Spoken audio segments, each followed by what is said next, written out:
নমস্কার, কেমন আছেন সবাই? লাইফ এক্সপোর আরও একটি নতুন ভ্লগে আপনাদের স্বাগত জানাই। আমি আর সুজান আজকে একটু বেরিয়েছি। তো কোথায় যাচ্ছি, কি করছি, এই সব কিছুই আপনাদের সবার সাথে শেয়ার করব।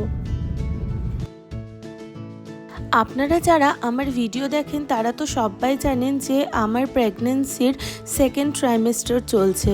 তো সেই কারণেই আমার একদম বাড়ির থেকে বেরোনো, কোথাও যাওয়া আসা, বেড়াতে যাওয়া সব কিছুই বন্ধ হয়ে গেছে শারীরিক অসুবিধার কারণে। এই সব ব্যাপার নিয়ে সুজনের সাথে আমার প্রায়ই ঝগড়া হয়, আর আমি ওকে সবসময় বলতে থাকি যে বাড়িতে বসে বসে আমি বোর হচ্ছি, আমাকে কোথাও বেড়াতে নিয়ে যাওয়া হোক এবং কিছু ভালো ভালো খাবার খাওয়ানো হোক। অনেক ঝুট ঝামেলার পর এই কথা শুনে সুজন ফাইনালি রাজি হয়েছে যে প্রত্যেক মাসে মোটামুটি একবার থেকে দুবার কাছে পিঠে আমাকে কোথাও বেড়াতে নিয়ে যাবে এবং সেখানে নিজে হাতে রান্না করে কিছু খাওয়াবে। যেমন কথা তেমন কাজ।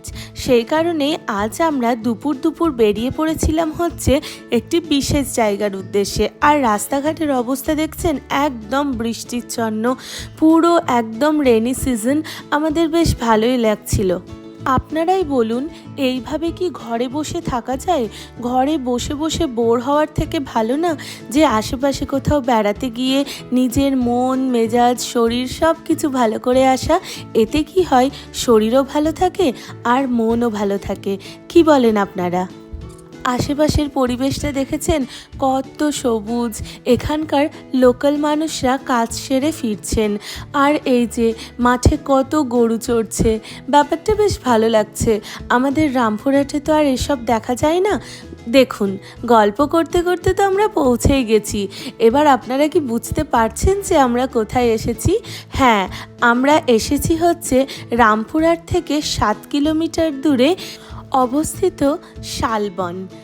পৌঁছানোর সাথে সাথেই দেখি ওয়েদার একদম মনোরম, বৃষ্টি একদম কমে গেছে। শালবন তো রামপুরহাটে যারা যারা আছেন তারা অনেকেই এসেছেন, তবুও আমার মনে হয় যেন যে শালবনটার মধ্যে না একটা আলাদা ব্যাপার আছে। মানে একদম মন খারাপ এখানে ভালো হয়ে যায়। বিশেষ করে যারা প্রকৃতি লাভার, যারা আমার মতো নেচার ভালোবাসেন, তাদের তো অবভিয়াসলি শালবন ভালো লাগবে। যারা এখনও কোনো আসেননি কখনো, তারা একবার আমার কথা শুনে আসতেই পারেন। চারিদিক সবুজে ঘেরা আর পাখির গুঞ্জন। শালবনে আমার অনেক স্মৃতি রয়েছে। রামপুরহাট এবং আশেপাশে যারা আছে তারা না এখানে অনেকেই প্রি ওয়েডিং শ্যুট করে, কারণ এখানকার পরিবেশটা এতটাই মনোরম এবং রিলস ভিডিও ছবি এই সব কিছু তুলতে অনেকেই এখানে আসে। গল্প করতে করতে তো ভুলেই গেছি। চলুন সুজানটা কি করছে সেটা একটু দেখে আসা যাক। মনে হচ্ছে কাজকর্ম শুরু হয়ে গেছে। আর আশেপাশের পরিবেশটা দেখুন কত মনোরম।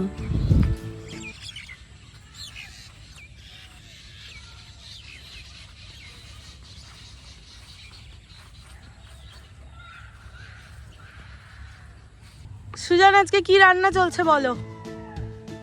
আজকে চিলি পনির বানানোর আমি চেষ্টা করছি, দেখা যাক কেমন হয়। আজকে চিলি পনির চলছে।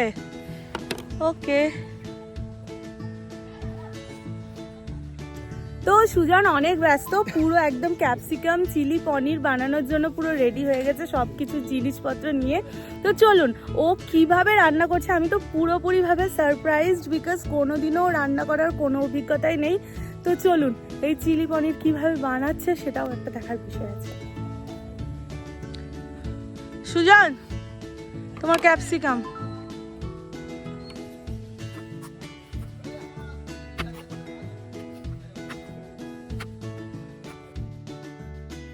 সুজানের রান্নাবান্না তো একদম জোর কদমে চলছে।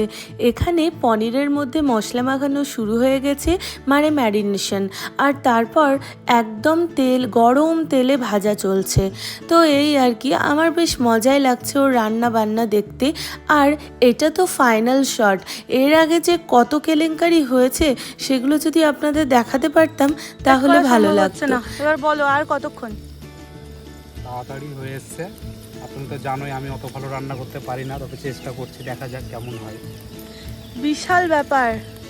চেষ্টা করলেই হবে আমাদের। এরপর ভেজিটেবলগুলো সব ফ্রাই করা শুরু হয়ে গেছে, আবার সসও দেওয়া হচ্ছে।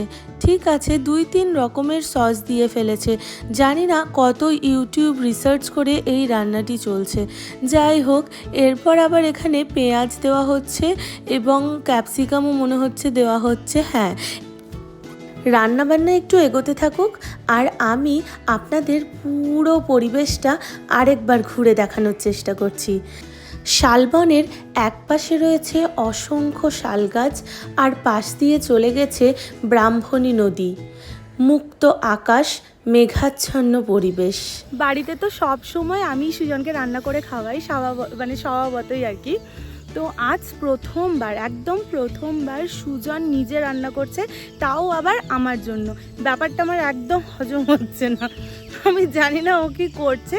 তো যাই হোক, মানে কি করছে সেটা তো রেসিপিটা জানি, কিন্তু এবার মানে টেস্টিংয়ের সময় বোঝা যাবে যে ও কি অ্যাকচুয়ালি করেছে।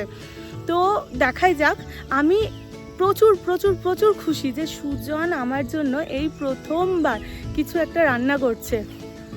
সুজন, প্রথমবার রান্না করার এক্সপিরিয়েন্সটা শেয়ার করো।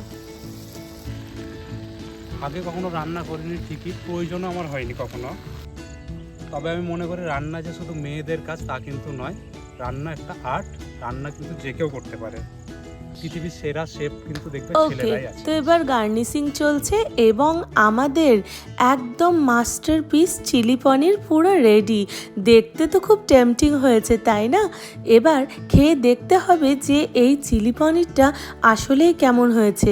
দেখতে তো একদম রেস্টুরেন্ট স্টাইল হয়েছে, তাই না? এরপর দেখুন সুজন এখানে আমাকে চিলি পনিরটা সার্ভ করছে।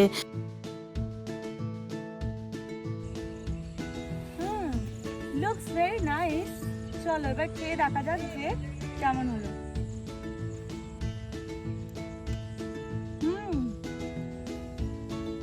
দারুণ হয়েছে।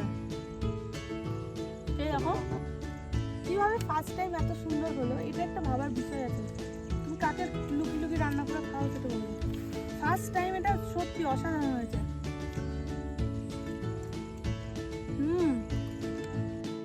এরপর সব কিছু প্যাক করতে, গোছাগুছি করতে দেখুন একদম সন্ধ্যা নেমে এসেছে। এবার আমাদের বাড়ি যেতে হবে, তাই বাড়ি যাওয়ার পথে। আজকের ভিডিওটা যদি ভালো লেগে থাকে তাহলে অবশ্যই আমাকে কমেন্ট করে জানাবেন আর একটি লাইক এবং শেয়ার করে দেবেন। আজকের ভিডিওটা এই অবধি। দেখা হবে অন্য কোনো আরেকটি ভ্লগে। ততক্ষণ পর্যন্ত ভালো থাকবেন, সুস্থ থাকবেন আর অনেক অনেক ভালোবাসা।